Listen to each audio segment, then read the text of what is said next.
এখন বাজে 6:30। তো 6:30 7টা বাজতে গেছে।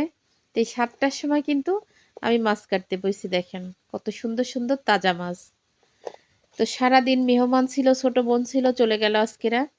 তো সব কাজ শেষ করে তাদের পিঠা তো এই 2 দিন বানাইছি, আজকেও বানাইছি। সব কাজ শেষ করে তারে বিদায় দিয়ে আসলাম একটু রেস্ট নেওয়ার জন্য। এখন এই মাছগুলা দেখে এত পছন্দ হয়েছে, বাসার সব যারা নিছে, তো ভাবলাম আমিও নিই।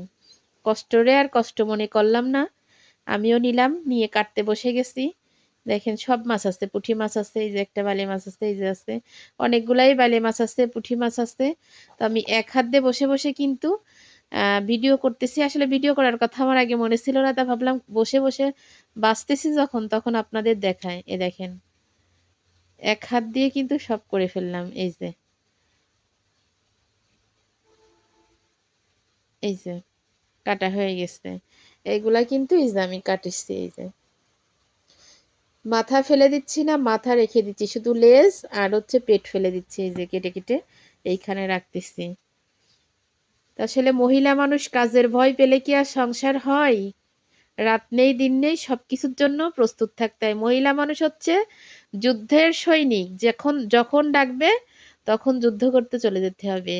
পুরুষের রেস্ট থাকলে কি হয়েছে, মহিলাদের কোনো রেস্ট নাই। এই দেখেন পুরুষরা অফিস শেষে বাসায় এসে রেস্ট নেই, আমাদের এই যে রান্না শেষে রেস্ট নিব, সেই টাইমে হচ্ছে এই যে মাছ। তা আসলে এখানে কাউরে কিছু বলার নেই, আমার ইচ্ছাতেই মাছ কিনা। এখানে যদি ছেলের বাবা নিয়ে আসতো, হয়তো তখন একটু চিল্লাপাল্লা বা রাগ দেখাতাম, মানে ভালো লাগলো। তারপরে মহিলাদের কাজই তো ওইটা, চিল্লাপাল্লা রাগটা দেখানো। তা আজকে আমি কারে দেখাবো রাগ?